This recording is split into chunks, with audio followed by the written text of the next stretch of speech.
The workplace is changing. Yes, it is.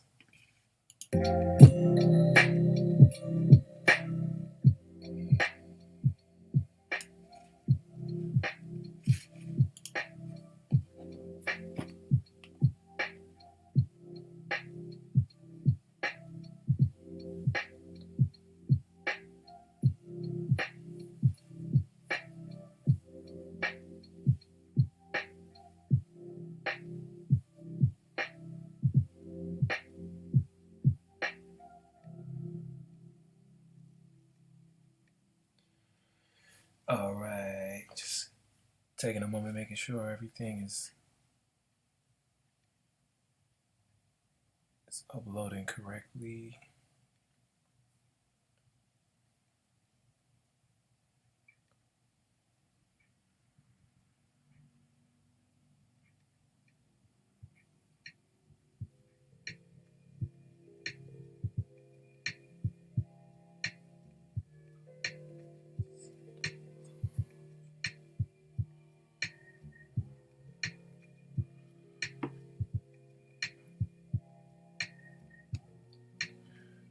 All right. So, in case you didn't know, my goal every Monday around this time, I say around 8 or 9 o'clock. What's up, Tony? Oh yeah, this should be good. This should be good. I believe so.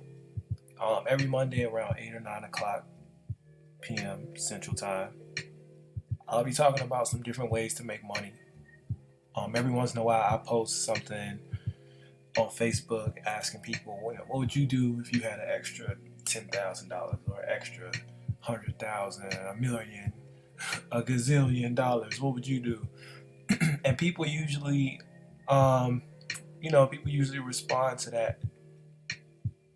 So I decided, well, let me go ahead and let me tend to that, because I feel like we do a lot of dreaming. Even though I do advocate following your dreams, as you can see. By the way, follow me on IG, The Wealthiest Karma. That's a podcast I'm working on right now. I'll be interviewing people in different industries. They'll be sharing their processes on how they acquired their skill. Because a lot of what I've seen online when it comes to making money is, people giving have information. So, like with Instagram, for instance, I just did a little research and I looked around to see, okay, well, let me see what methods people are using to make money online, just in general. And so, I've been researching this for years. My daughter is 4 years old now. When she was born, I decided I wanted to work from home. You know what I'm saying? Working a 9 to 5 is typically what most men do. But at that time, I knew that I just wanted to spend all of my time investing into her, investing into my dream, which is education. You know what I'm saying? Education meaning self development and reaching your full potential. Because, long story short, excuse me, a lot of us, grew up with parents or grew up in a household where our parents went to work every day. But just imagine if your parents were able to work from home and they were able to spend more time with you and they were able to invest more into you. A lot of us would probably be in a different predicament than we are now. So, over the 4 years that she's been on this earth, I've been scouring and fucking pulling all the information I can from the internet. And a couple years ago, I stumbled across Tai Lopez. So for anybody who doesn't know who Tai Lopez is, just type in his name in Google, and he will pop up everywhere. you Google his name, he's gonna show up on YouTube ads, Instagram ads, Facebook ads, everywhere. Because he spends, I think, roughly around $10 million a year just on advertisements. So a couple years ago, I took one of his courses that teaches you how to be a social media manager, and it was a $900 course. Um, I learned how to leverage the internet and social media to drive traffic to small businesses. I had a few clients. They paid me $1,000 a month. The money was pretty good, but it costs to play. Meaning, if let's say I charge a client $1,000 a month, I was spending maybe half of that, probably a little bit more than half of that, just running ads for them because I was at that time I was really new. I didn't know a lot of the things that I know now. But point is, I did it. I was working from the crib. I even had an office. A lot of people don't know this. I wasn't really sharing a lot of these things. There's a lot of things that I've done that I don't really share on social media or just to even people I know. So, how do you make $1,000 a month using Instagram? There's a lot of different ways, but I'm not gonna get into every single way to do it. I'm actually gonna go through a few. So, how do you make money using Instagram? Well, you make it by using the website section of your bio to drive traffic from your Instagram page to a product or a service. So that product or service in the link of your bio could be your own or it could be someone else's. You might be like, what does that even mean? But don't worry, I'm gonna explain. So like this is an example, right? When you go on Instagram, there's the follow button. I forget what button is next to that. I think it's like a drop menu. Then there's the name. There's the amount of followers, the posts. Then you have the short bio, and at the end of that, you have a link right there. Yeah. So I don't even think you can see my mouse actually. But anyway, the local business directory.co is an example of where you're going to put the bio, where you're going to put the link in the bio. So when people click whatever link it is that you put there, there's a plethora of links that you could put there, but depending on what you decide to put there will determine, of course, how you make money. Most people, you might have noticed this, they'll have a link to, let's say, a store, an online store or a product, or sometimes it'll just be to,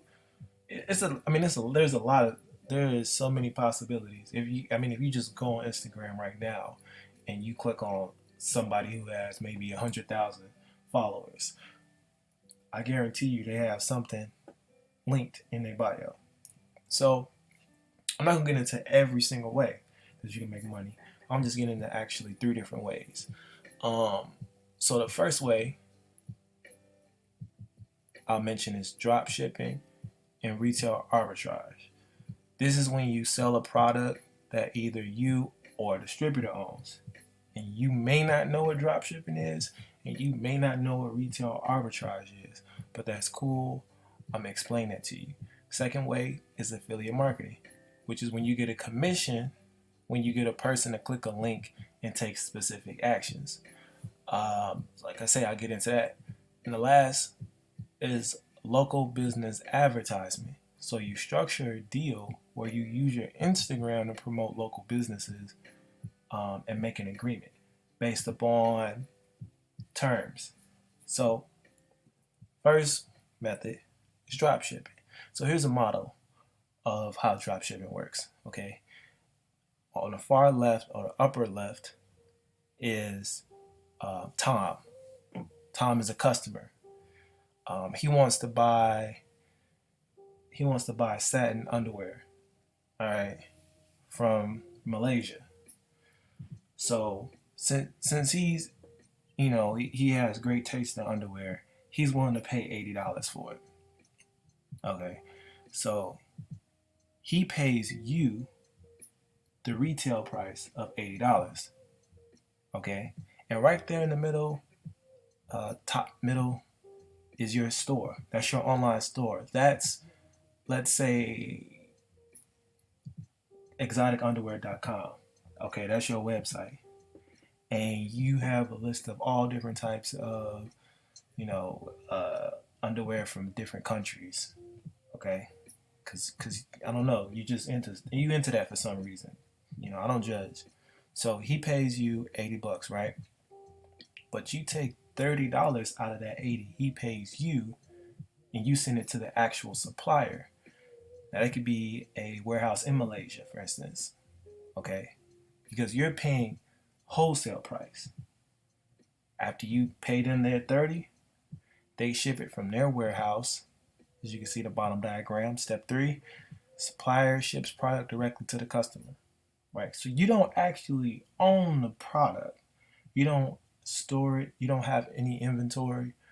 All you have is access to the supplier who actually has it and an online storefront that basically captures, or I would say capture, because that would be a term for something else. But you collect their information.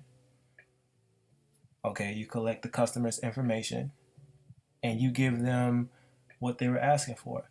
Now, could Tom just go to the supplier and buy Malaysian underwear? Yeah, he could. He could, and he would be saving $50 because, as you can see, you made a $50 profit. So why does Tom want to pay you $80 for something that he could just pay $30 for? Well, I explain it to you. The reason why is because you put in all the hard work to build the relationship with the supplier, to negotiate a price that works for both of you, where you both walk away happy. You put up the store. So in Malaysia, they may speak, they may not speak English, so you would have to translate what you want from them. You would have to have, usually, I mean, I've never done drop shipping, but I do know people who have. I actually used to have a few clients who did drop shipping, and it would take them weeks sometimes to just have a simple conversation. Actually, when my dad was still here, he had a few art pieces that he had printed out in China. And so he would have to, they would have these weird conversations because they didn't speak great English, and it was very broken. So sometimes he would have to like take his whole sentence or whatever and put it in a Google Translate. And, it was a long conversation where if somebody had that same conversation in your language, somebody that is from the U.S., from the soil, it wouldn't take weeks. It would actually take a matter of minutes. And that's what the online store represents. Your online store represents the translation of negotiating a deal. First of all, finding a supplier, because you got to find the right supplier. There's a lot of people who supply things, but the quality isn't always great. So you got to find the quality. You got to negotiate the terms. You got to, set up shipping, because there's different ways you can ship. So you've taken care of a lot of headaches for Tom. All Tom has to do is click the link, go online, fill up his shopping cart with all types of satin underwear from Malaysia, and pay a little bit extra. And there's tons of things that you probably buy to this day you don't even know how much you're overpaying for. iPhones. Anyway, drop shipping, pros and cons. So the pros are there's no initial upfront cost to get started, because like I say, you don't actually own any inventory, so you don't have to pay for shipping. A lot of times you can get the shipping for free. You don't have to pay for an inventory. Okay, there's really not a lot of overhead. Maybe just to upkeep the online store, but You know, once you get up and running, it'll pay for itself. I mean, usually you got to pay for a Shopify store. Shopify is $30 a month. You got to pay for a website domain.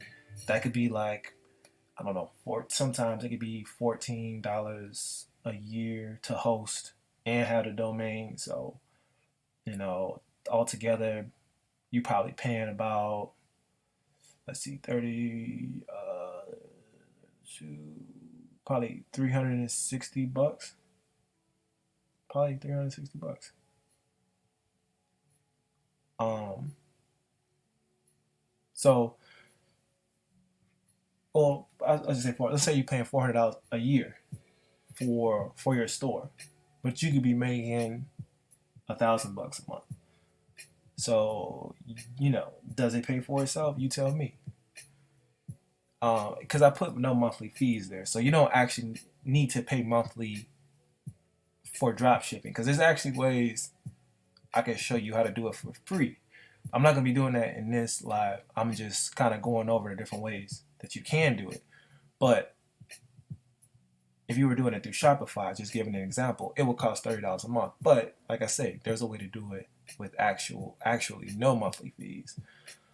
Um, so that's the pros.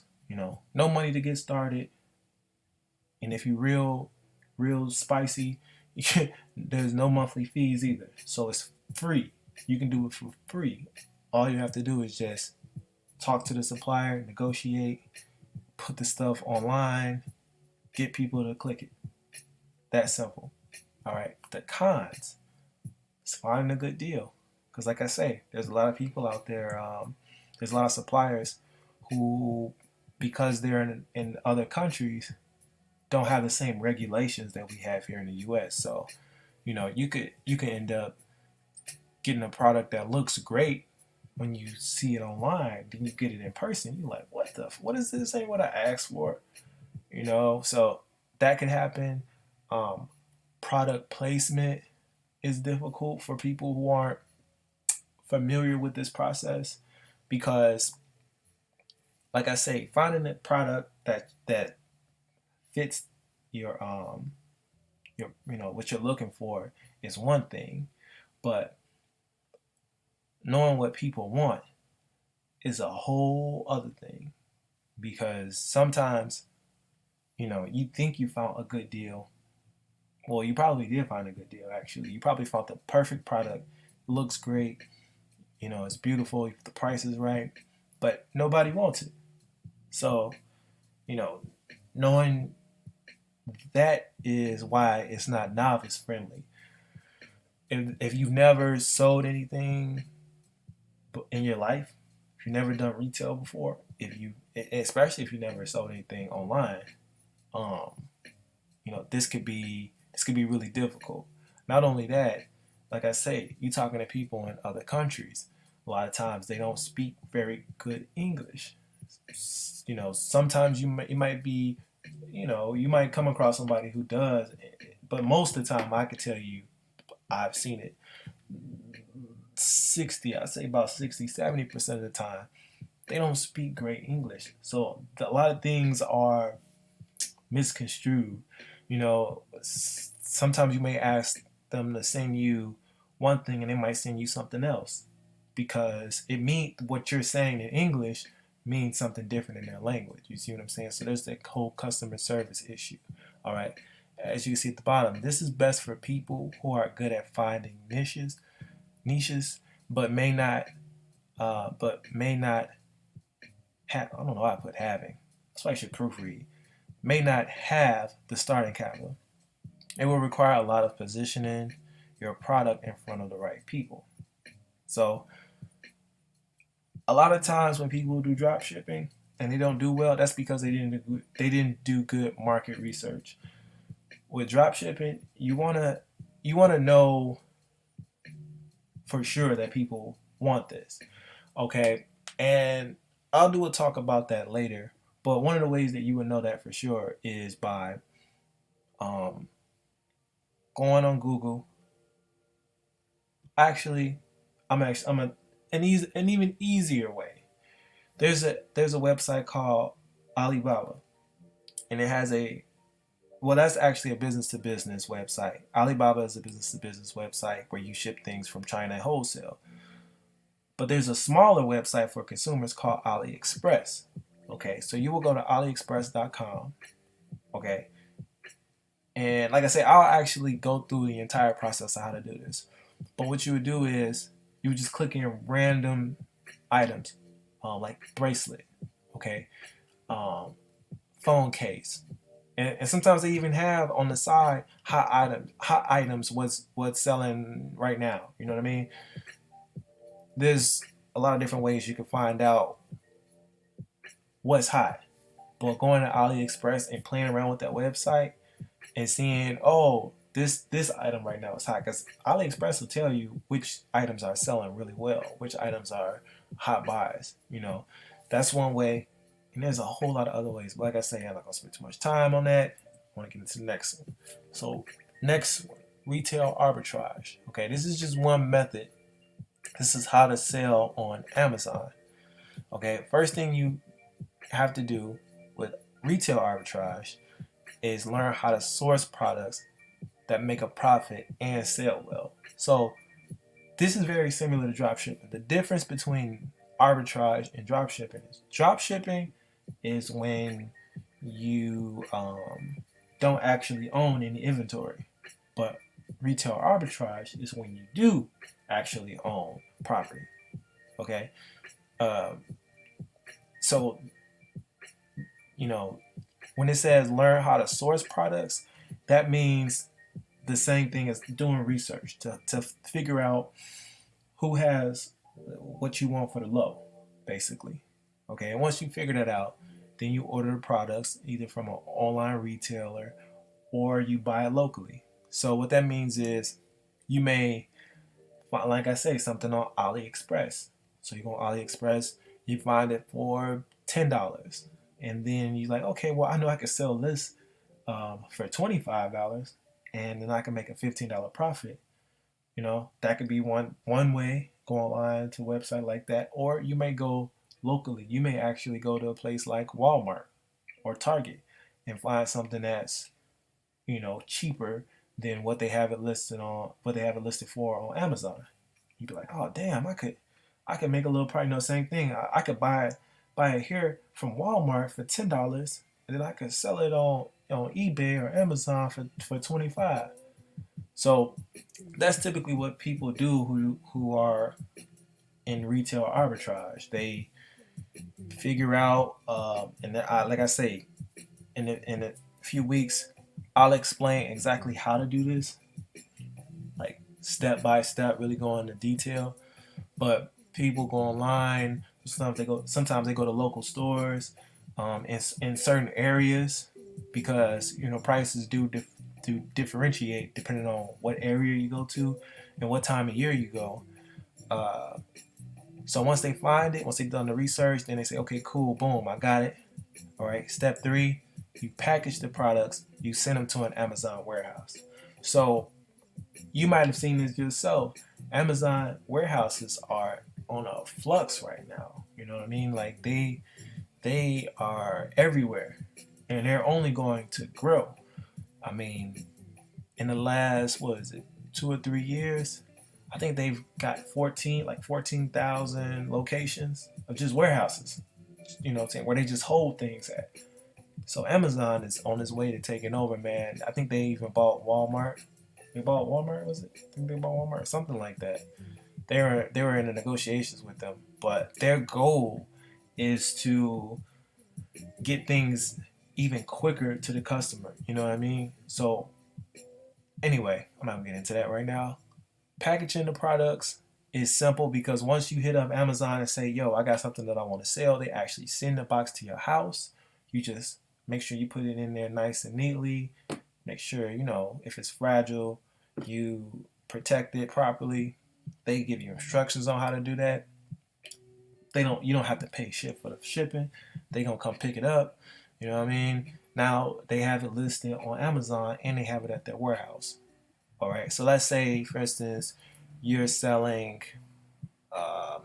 Think of an example. You're selling you're selling. What's a good example? I'm trying to think, top of my head.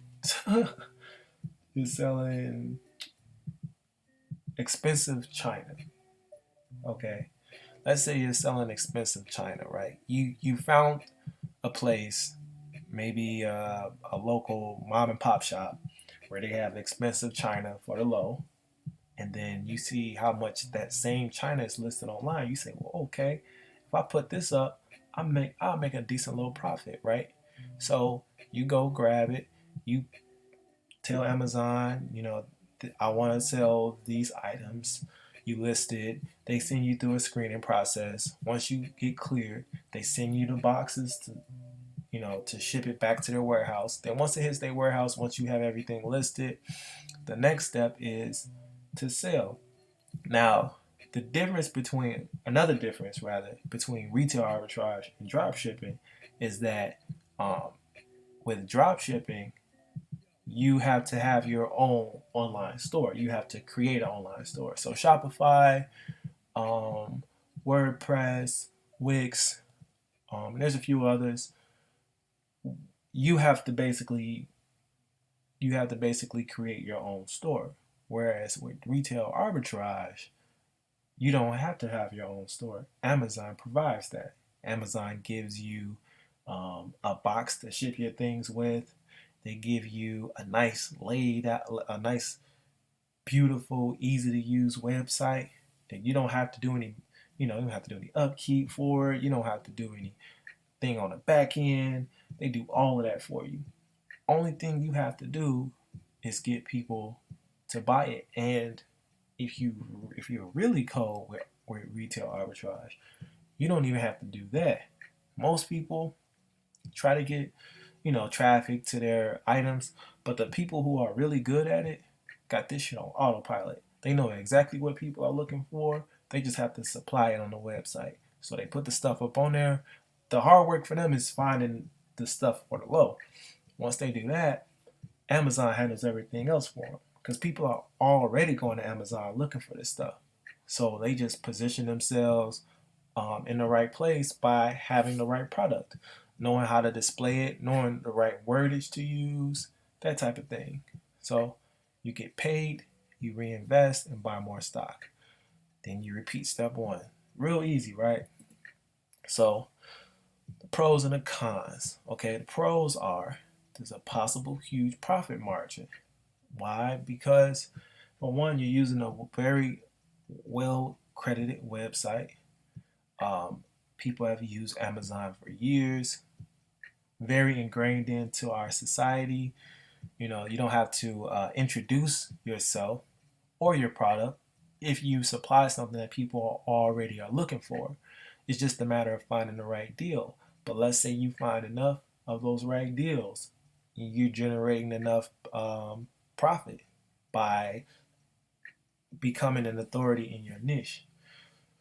Depending on what it is that you sell, let's say for instance you're selling rare china, okay, that might be your niche. Your niche might be um, rare and exotic ware.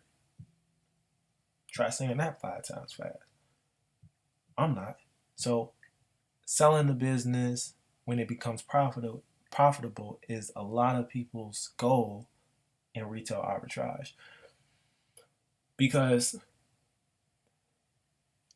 it's kind of like, I don't know if anybody has ever done this before or know anybody that does this. It's like vending machines. There's somebody who has to come out every sometimes few days, sometimes every week, and refill those vending machines, you know, with the inventory and with the money.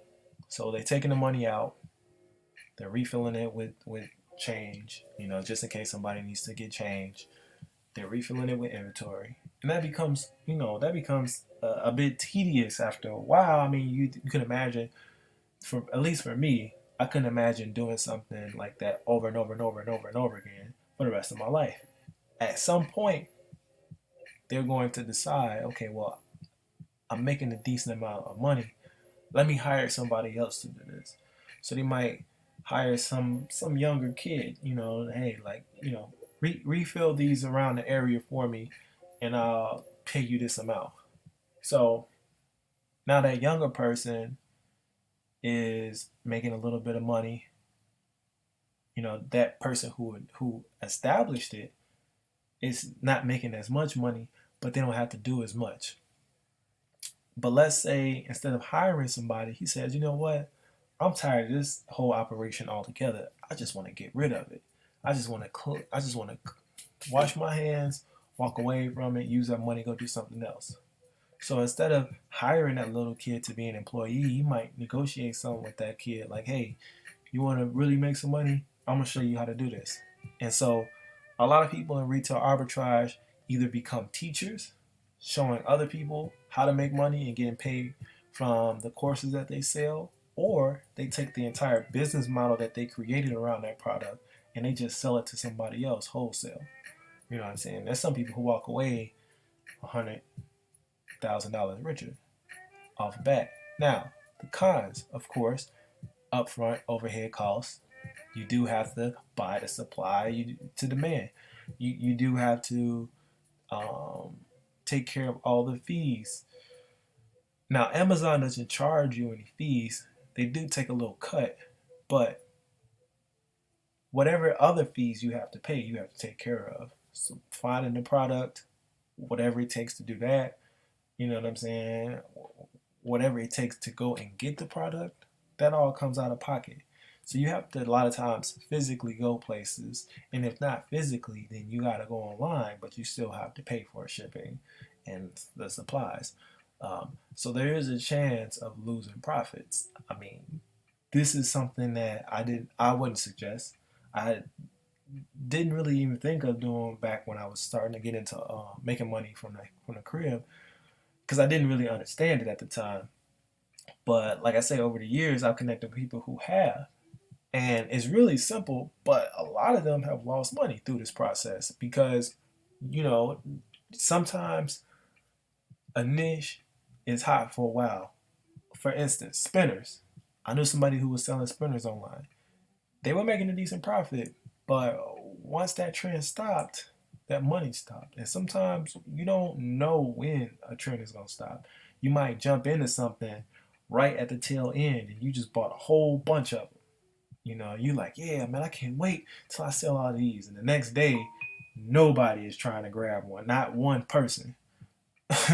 So, that's another thing. Another thing is inventory space.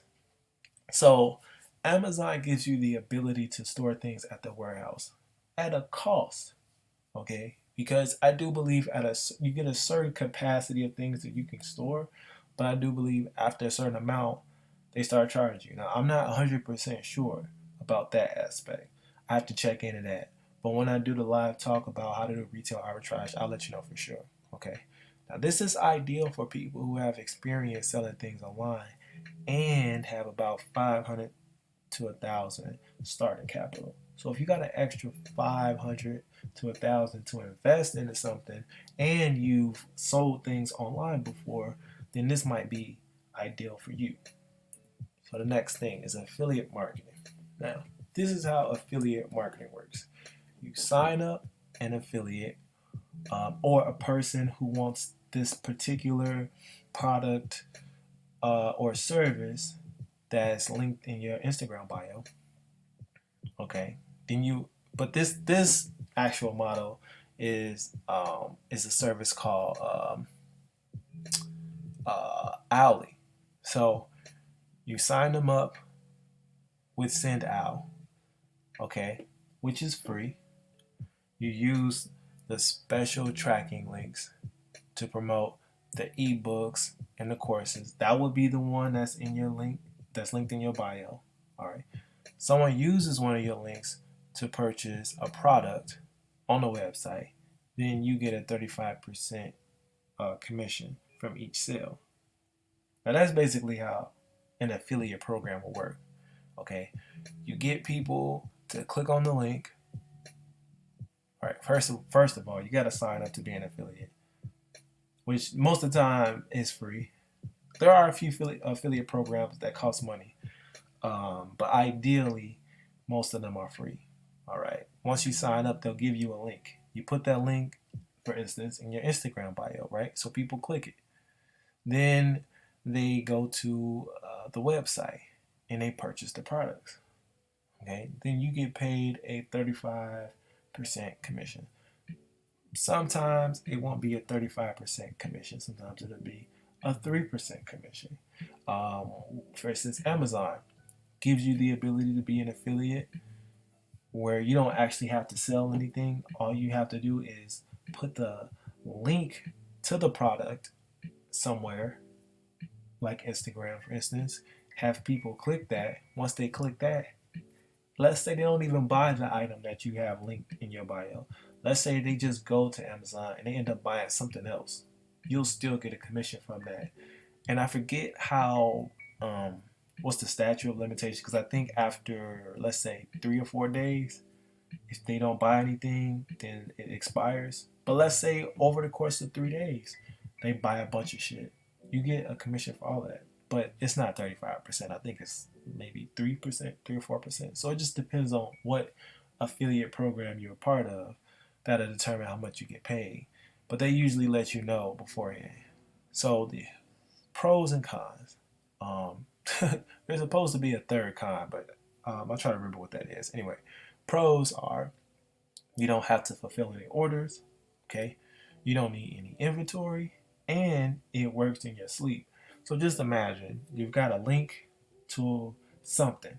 It could be a product, it could be a service, and all you have to do is take that link, put it somewhere on the internet that people will see it and have them, and then they'll be able to click it. Once they click it, it'll take them through a process. It might take them to a product or a service, whatever. But usually, whatever the case might be, once they finish going through the steps of whatever's required of them to do, at the end of it, that company will send you a check. It's that simple. It's super easy. Okay. Well, I should say it's super simple. I'm not gonna say it's super easy because that's a whole other thing. Because here's the thing. Here's some cons. You have to be careful of scams. Okay. I was actually a part of a couple affiliate programs that were scams because the reason I'd say that they're scams, they didn't pay me any money. And I had people go through the entire program. I had people go through all the steps. And at the end of it, I didn't receive anything. I'm not gonna name any companies, but that happened to me a couple times. But I've also been a part of affiliate programs that did pay well. So, like I say, in a few weeks, coming up sometime, because the next week I'm doing a live talk, but it's not going to be pertaining to these particular things. It's pertaining to marketing. But the week after that, I'll start getting into all these different ways. Um, but yeah, I've done a few that worked, and so I know how to spot it, and I'll be able to share that. All right. Another con, if you want to call it a con, is you have to spend money to make money. Now, what does that mean? Well, the beauty of affiliate marketing is you don't have to pay any money to get started. In fact, they want you to sign up for free because any money that you would spend on, let's say, your own business, they've taken care of that. They've already got the product. They've already got the service. All right. All they want you to do is use your money to market it. That's why I say you have to spend money to make money. Because if they give you a link to a product or the service, then you have to promote that. And honestly, the best kind of promotion is paid advertisement, hands down. So one way to do that is running online ads on Facebook, on Twitter, on Google. Those are just a few ways. Um, but you can also um, post things on a bunch of different platforms. So, you know, I'm not going to get into every single way that you can, you can do paid advertisement. But that's just an example of why you would spend money. And there was a third thing, and I can't fucking remember what it is right now. Let me see. Cons. I don't know. Anyway, this method is good for people who love to solve problems. You can position the link in front of prospects that need the product or service. So if you're a person who likes to help others and you know you want to give them solutions, this would be great for you because you know, like for instance, there's a website called Quora, QUORA.com, where a lot of people go, they ask questions. You can be a person who goes there. This is actually how I used to do it. I would go there. I would go to the section of the website that was, um, you know, that resonated with whatever link I had to product or service. So let's say it was fitness. You know, let's say that this link I had was to losing weight. I would go to the fitness side of this website and I would answer people's questions about fitness. And at the end of my answer, I will put the link to the product or the service, right? So people will click it, and that's the beauty of it. It stays there, you know. So the more people that are looking for that answer, they're like, "Oh, wow, his answer is on point," and there's a link to something, you know. So that's an example of leading with value. I answered people's question on the website. I solved their problem, and I gave them a little something extra, you know, a little product or service that might help them out. So that's how I made affiliate marketing work for me. But like I said, there's plethora of different ways to promote. But I think this is ideal for people that want to solve problems and make money. You know, make money on the side too. That doesn't hurt. So the last example is a business directory. Um, all of these different websites are examples of directories. One of those you're on presently. Well, depending on where you're watching this live stream from, because I think I'm streaming on Twitter and Facebook as well. So Facebook is a directory because you get access to different people's profiles, and those profiles would be an example of um, a listing. So another example you might be more familiar with is Craigslist here at the bottom. Craigslist is probably the most famous when it comes to directories. Yelp, that's also another one. LinkedIn, I mean, all of these are. But what is a directory, right? A directory, well, let me go back. A directory is any website you can go to. It used to be Yellow Pages. So before the internet, a directory was the Yellow Pages and the White Pages. So if you wanted to find somebody or if you want to find a place, you would open the Yellow Pages.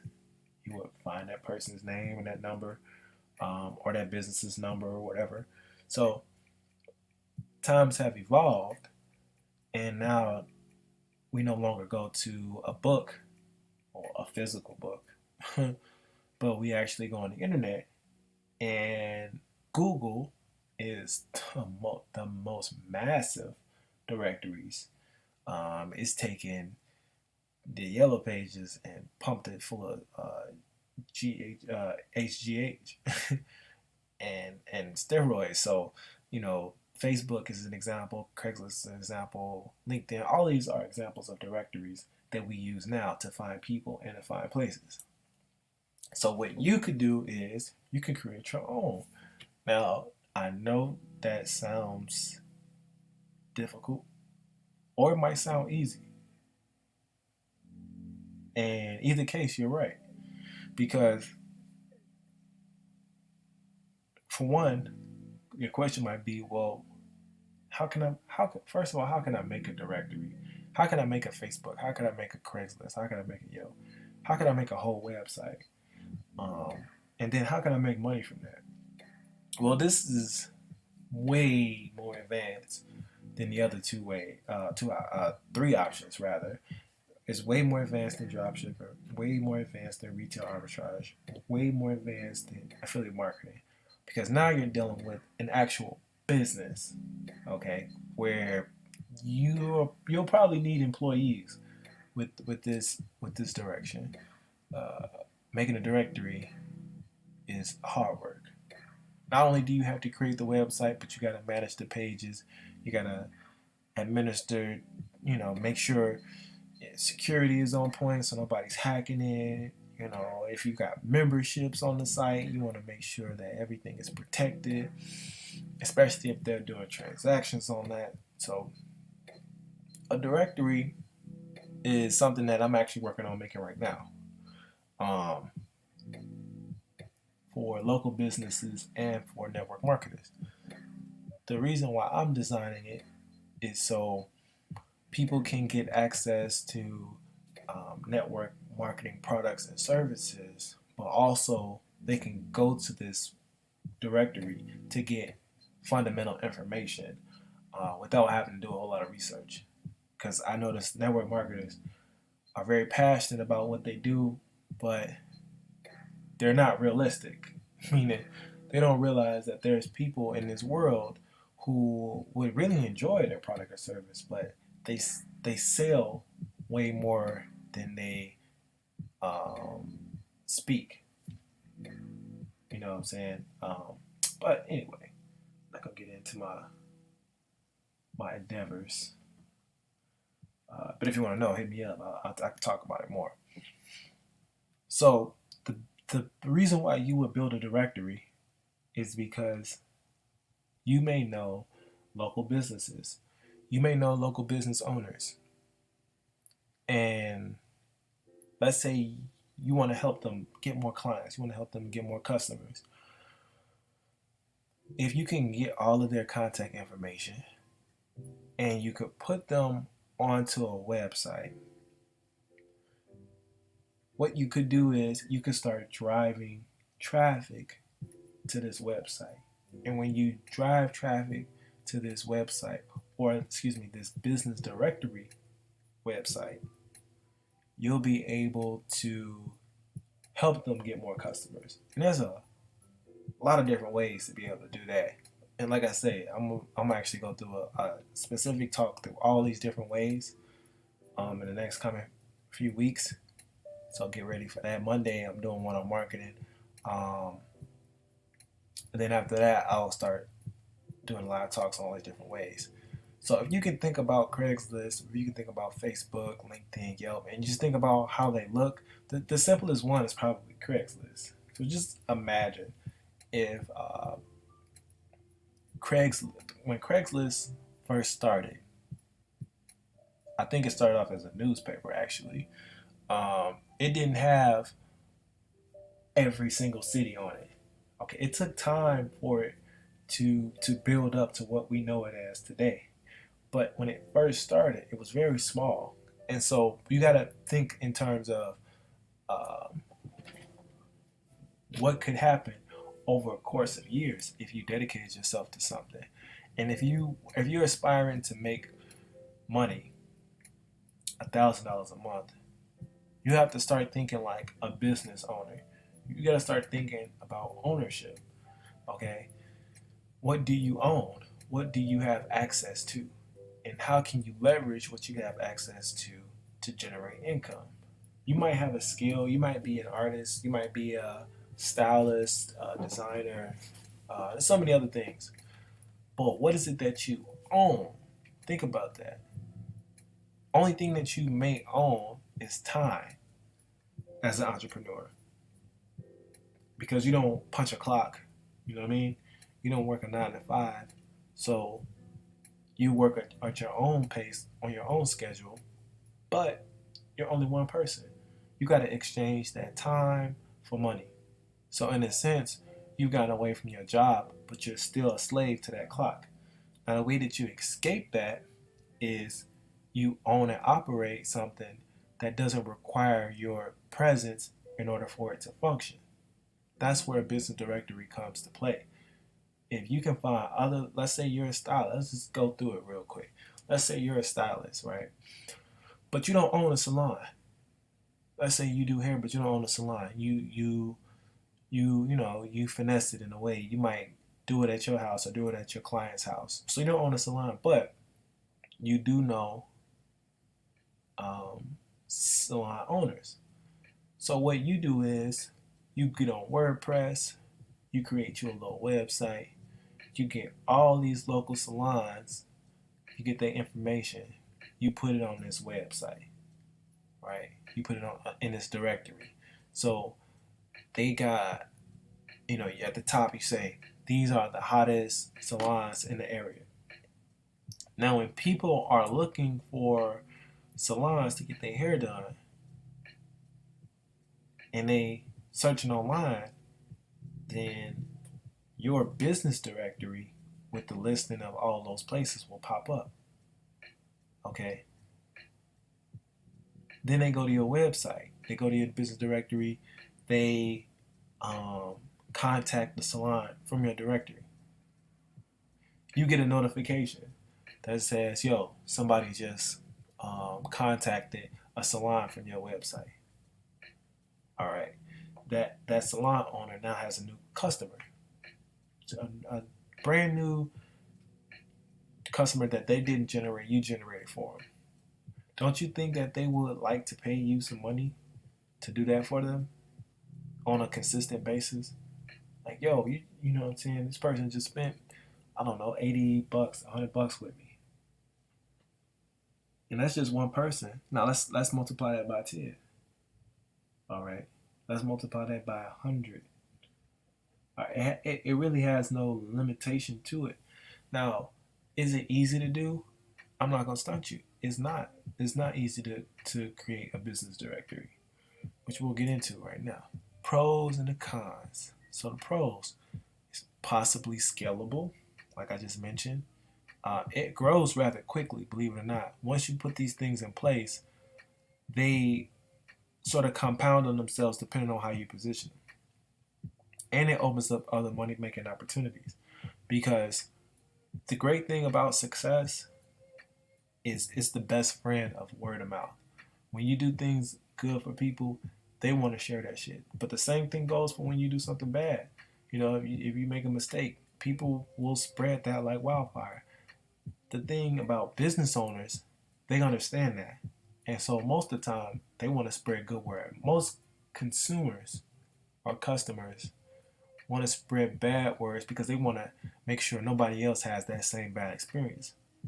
Now, the reverse is true for business owners. Most business owners want you to have a great experience. So they're much more aware of how people operate. They make it a priority to spread positive news amongst each other and amongst other people. So a lot of times when you get in good with business owners, they're going to share that with other people. That's how I got into social media marketing. Once I got in good with a couple good, like I'm talking about, it's crazy because I never thought that was something that I would be doing. How I got into it was because a lady that I was working for, she actually knew a few small business owners. They weren't struggling, but they were trying to figure out the whole social media thing, and I just so happened to take a whole entire course on it. Once I told them what I was taking, how much I paid for it, they were curious. I showed them what I could do. Then they brought me 2 more clients each. And honestly, I could have went a lot further, but I didn't enjoy it. And, but the great part about it was that I was able to accomplish it. I did what I set out to do.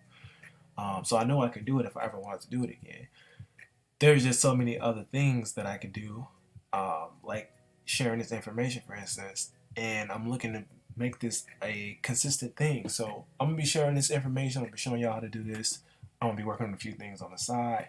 But that's just a few of the pros of a business directory, because I did kind of diverge a little bit. So the pros, right? Now the cons are it does require a lot of footwork. It does require you to make things happen using SEO, utilizing the internet like social media. You can use backlinks from other websites to help you out. And then you got to kind of know a little bit of coding too. Okay.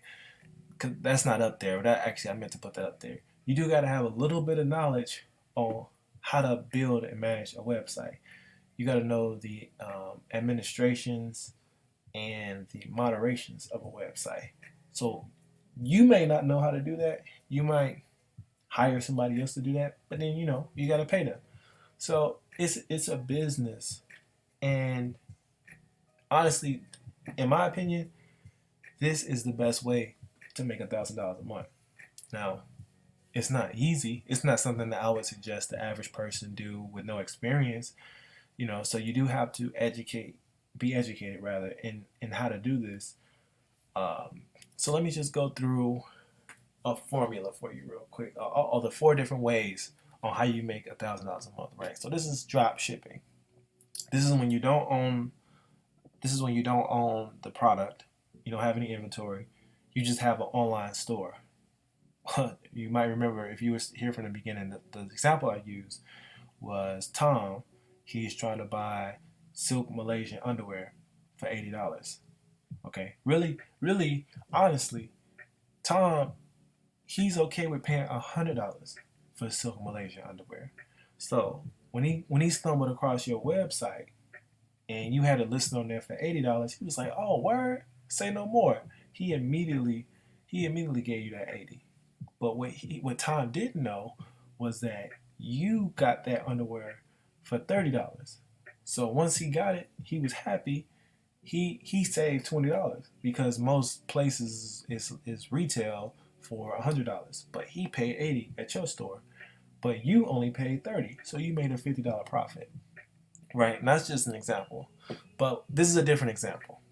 So let's say the wholesale price for the product, whatever it might be, let's say it's a phone case, right, is $3.15. Okay, so somebody goes to your store, your online store, they buy that phone case for $10.99. All right, you make a $7.94 profit. Okay, profit times the sale. So let's say you sold 125 cases that month. All right, or let's just say 4 to 5 sales a day, or 30 sales a week. That's $1,000 a month. So that's one way you could do that with drop shipping. So let's say you had, like I said, something like a phone case or something that was $10.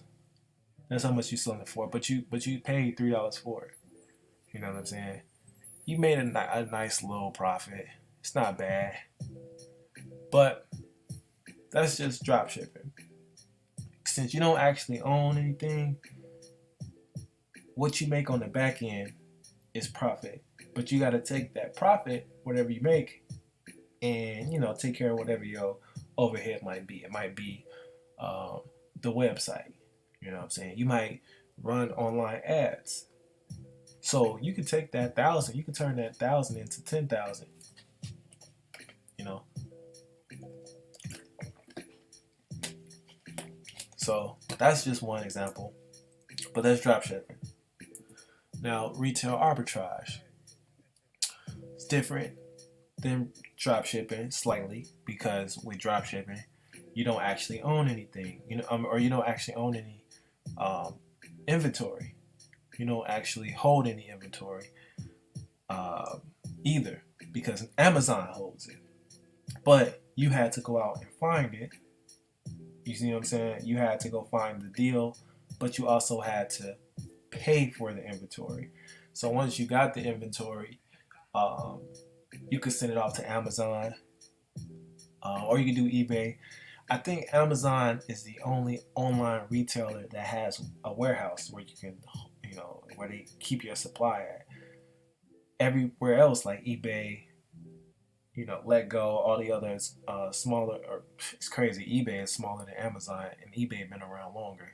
But all the other resale websites and apps don't allow you to store it there. You got to keep it at the crib. So that's the great thing about Amazon. they're like leaps and bounds ahead of everybody else. They're like, yo, we know you want to sell it, and we're willing to keep it at a warehouse for you. So let's say you bought the phone case for $7.94, and you sell it for $10.99. All right, you don't make as much of a profit as before because you had to buy it first. So it's a little bit smaller. Your your your profits won't be as large per transaction. So you have to sell more. You have to sell 250 sales this time, or 8 to 9 sales a day, or 62 sales a week to make 1,000. So you might say, well, that doesn't sound ideal. I'd rather do drop shipping. Why would I want to do retail arbitrage? Because one of the reasons you would do retail arbitrage as opposed to drop shipping is drop shipping, you can only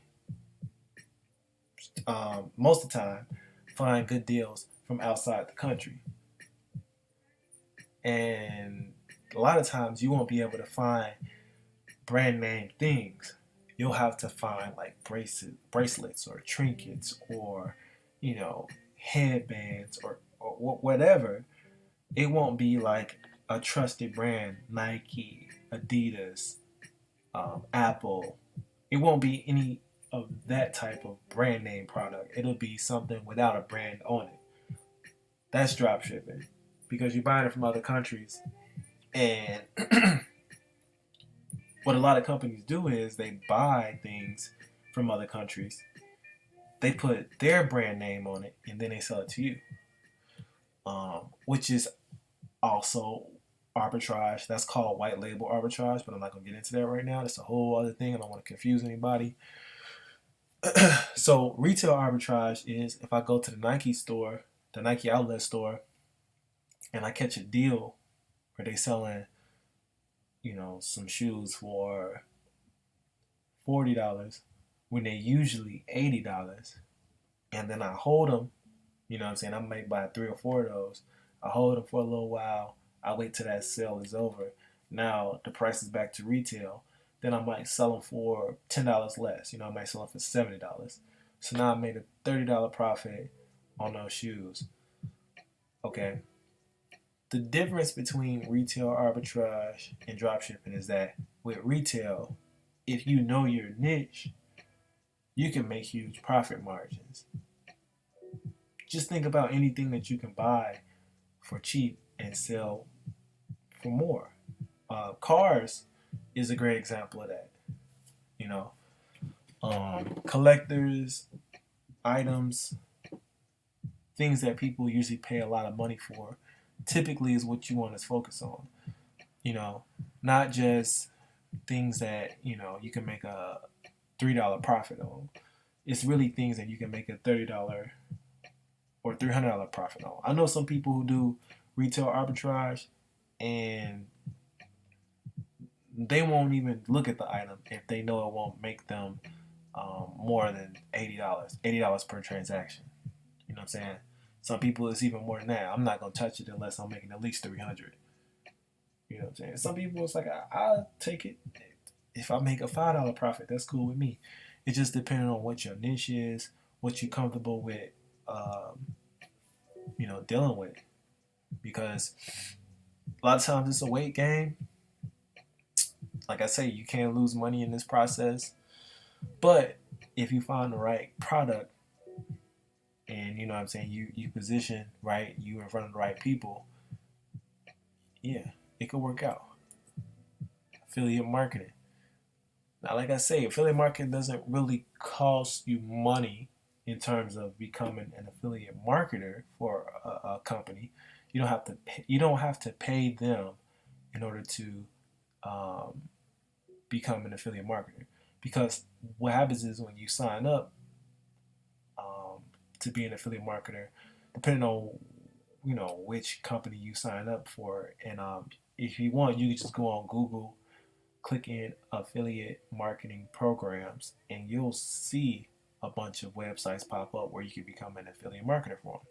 And all that happens is you give them your information, they ask you a few questions, They might even schedule a phone call.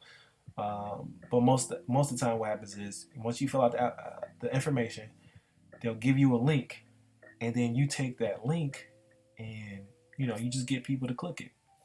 And there's a lot of different ways that people, you know, try to make that happen. Like I mentioned earlier, you can go on like yahooanswers.com or Quora.com, Quora.com. And because those are question and answer websites. So when you go on there, you can go into the category of whatever niche your the link is under. An example would be, let's say you went to a fitness website where they sold dietary pills. Okay, so you sign up to become an affiliate marketer for this company. They give you a link. The link sends people to a page where they can buy the dietary pills. You know what I'm saying? So you go to, let's say, Quora, right? Go to Quora, and they've got different sections of things you can go on. There might be finance, might be sports. This is a bunch of different categories. But let's say you go into the fitness category, right? And then you see people asking questions. So what's the best way to lose weight? And let's say you're a fitness enthusiast, right? You tell them what they should do, whether it's cut their calories or cut their calorie intake, um, exercise 2 or 3 times a week, do specific exercises. You may give them a very concise list of things to do. And at the end of that, you put the link to the dietary pills. So what happens is the person who asks the question, they'll see it. They'll read what you said. They might say, "Oh, wow, that was very insightful." And just human nature, out of human nature, they'll click the link because now they're curious. Okay, well, what is this? Is this what I'm looking for? Since you gave me the solution, maybe this is what I'm looking for. Uh, so they click the link, they see the dietary pills, they read the description about it, like, oh, okay, so they buy it, right? Not only are they likely to buy it, not once, not twice, but as many times as they need to, but also other people who see your answer, who have the same question, will read the answer.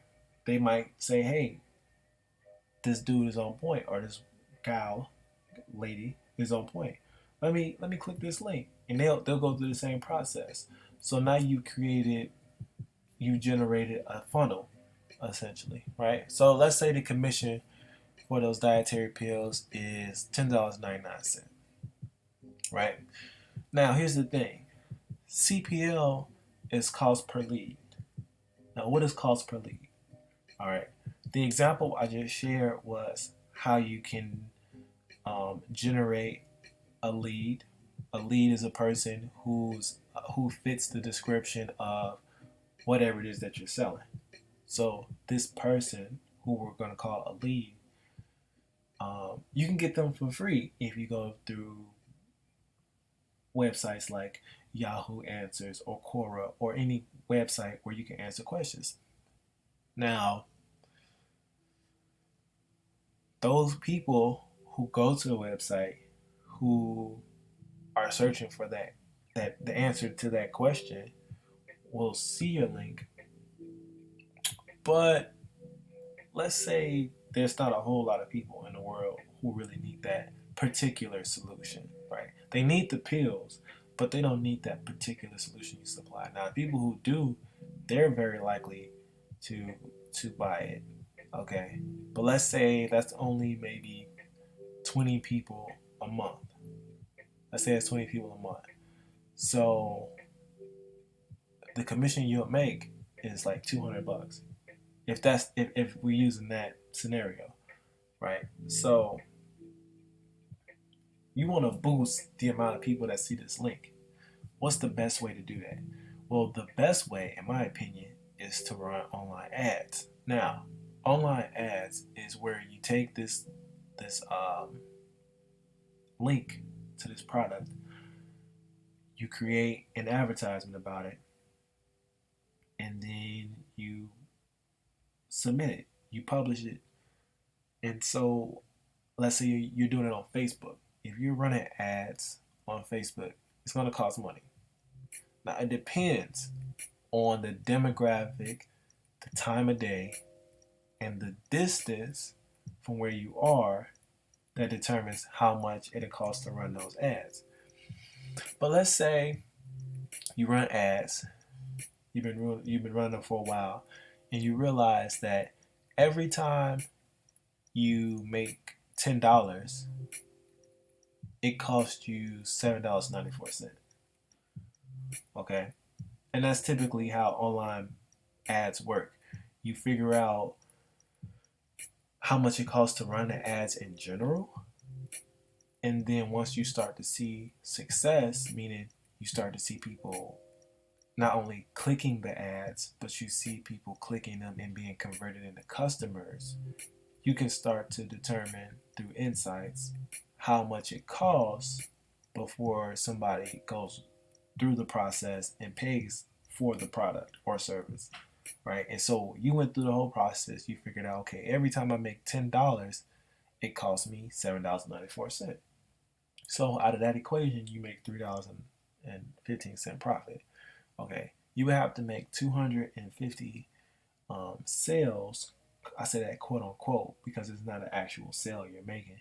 You're just getting people to click the link, and you know, and when 250 people click the link and they buy the product or the service, or let's say 8 to 9 people a day or 62 people a week, you'll make 1,000 a month. Now, the biggest difference between this method, affiliate marketing, the biggest difference between that and drop shipping and retail arbitrage is that not only drop shipping, you don't own a product, but you own an online store. You see what I'm saying? You don't have to buy the product, or you don't have to supply anything. You just have to have a storefront, a website rather, where people can go to your website, see the product, see the price, and buy it. Once they do that, you get the money up to the actual supplier for, whatever profit. With retail arbitrage, you don't have to own the store because you can send it to Amazon, but you have to have the product. All right, you got to buy the product. You got to find it for the low. You got to actually buy it. You can't just find it. You got to buy it, and then you send it off to Amazon. Now, with affiliate marketing, you don't have to have a product. You don't have to have a service. You don't have to have a storefront. All you have to have is a link they send you from whatever company you sign up for as an affiliate marketer. Then once you get that link, you just got to get people to click the link and follow whatever process it is that you want. Sometimes sometimes they just want you to get people's emails. So you know what I'm saying. Just imagine that you tell somebody, hey, click this link. They click the link. They put their email address in there, and you get sometimes I don't know, maybe like $1, $2, which isn't a lot of money, but you know there's levels to this. So you can have somebody go through the whole process of clicking the link and then filling out a whole bunch of information, and at the end of that, they might buy something because that's what the affiliate the company that you have an affiliate program for sells merchandise. So they go through the whole process, and instead of just getting $1 or $2 that you would get for them putting their email address in there, now you got 40, $50. All right, and I mean, it can go a lot higher than that. It can go a lot higher. It can go a lot lower. There is really no limitations on how much money they're willing to offer you in affiliate marketing programs, because companies are always looking for customers. That's something they'll never run out of. So you want to think about it from their perspective, right? If they're willing to pay you X amount of dollars for bringing people in, then if you just maybe took a little bit of your own money or their money that you make from a sale and push that into promoting it more, then you can make even more money. So that's the beauty of affiliate marketing. You don't have to have a storefront. You don't have to have any inventory. Um, there's no overhead. Only thing you got to do is get people to click this link. You know what I'm saying? So they all three of those are great ways to make money if you don't have any money. Retail arbitrage does require, like I say, a little bit of money to invest initially. And like I say, one of the cons is you can lose money. But affiliate marketing and dropshipping don't require any money. So for anybody that's trying to make money online, those are the two ways that I would suggest starting off. Starting off by getting into an affiliate program and by doing a little bit of dropshipping. But like I said, I'll be in the next couple of weeks discussing exactly how to do that with the next live talk. Now, business directories is all of these things put into one. It's all of those things. It's like graduate school for making money online. Okay, because a business directory is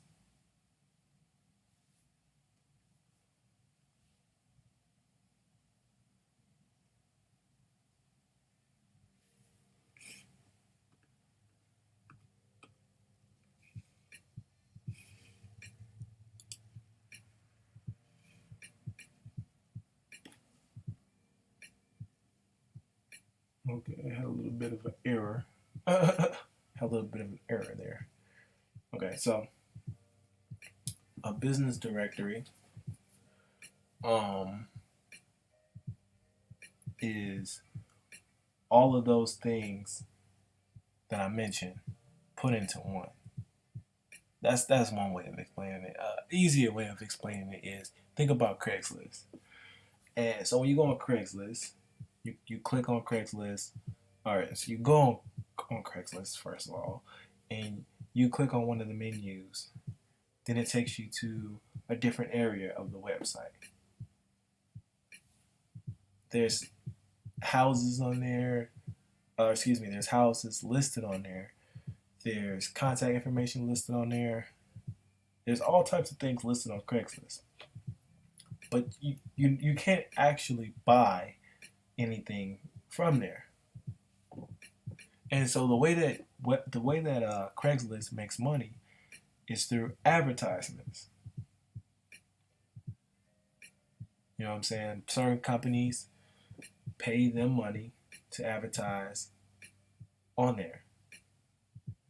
So they make money almost like how a newspaper makes money from the classified section. Because some newspapers you can get in the classified section for free, but most websites you have to pay for placements, and that's how Craigslist makes money. It's kind of like a newspaper. Excuse me. So if you have some technical skills when it comes to building a website, and in today's age, thank God, you don't have to know all the coding that it required back in the day to make a website. You just gotta have a little bit of know-how. You gotta know how to use WordPress. You gotta know how to use Wix, that kind of thing. But if you know how, then you can build a business directory. Okay, so a business directory, like I mentioned earlier, is a website that lists local businesses. And so your goal is to get people to come to this business directory um, and to click on one of those businesses or to directly contact them from the directory. So when they do that, depending on how you have the website structured, it'll notify you. And each and every time somebody goes to that business through your website, you can charge that business money. Now, this model is an example. So your monthly overhead costs to manage this website could be about $600. So what does that $600 consist of? Well, that consists of the maintenance for the website. You may have to pay a designer, a web designer. You may have to pay a web developer, depending on how interactive your website is. You might have to pay for advertisement. More than likely, you'll have to pay for advertisement. To be honest with you, that is the bread and butter on why Business Directory even gets any traffic because of advertisements. Um, so you have to pay for services basically to keep the website running. But let's say every month you're making around $1,000. Okay, that's not what you take home. What you take home is $400 in profit. But that's not the only example of what could happen.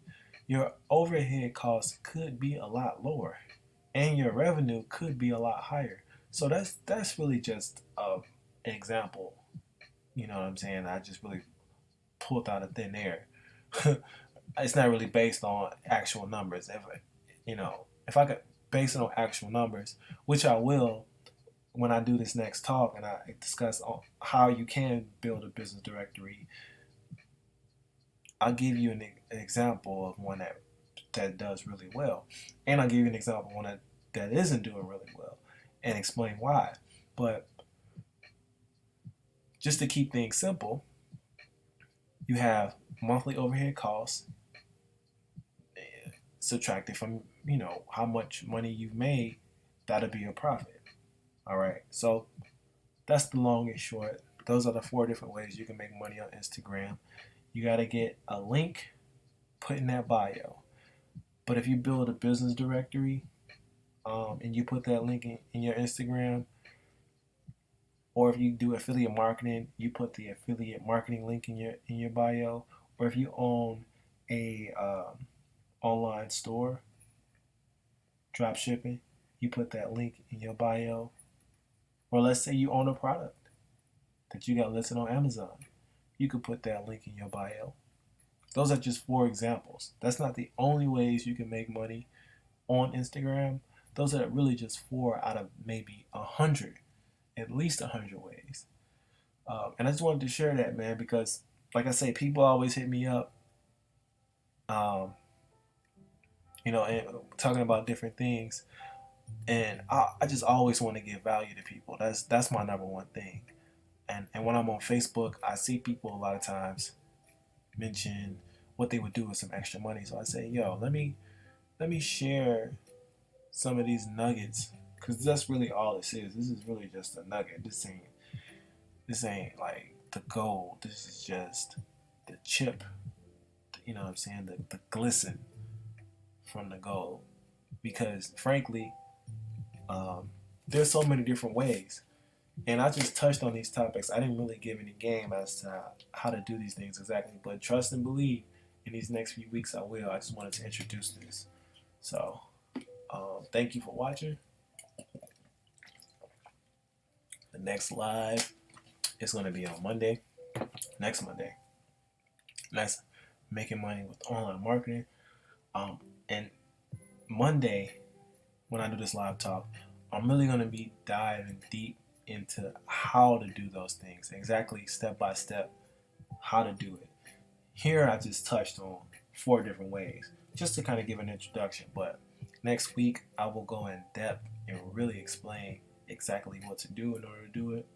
But I thank you all for checking this out. For anybody that came through, I hope that it was insightful and helpful.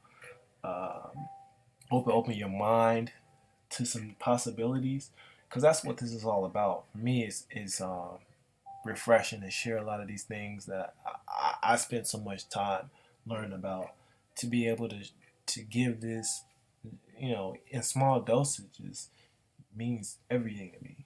So this is me signing off. I'll let y'all next week. Peace.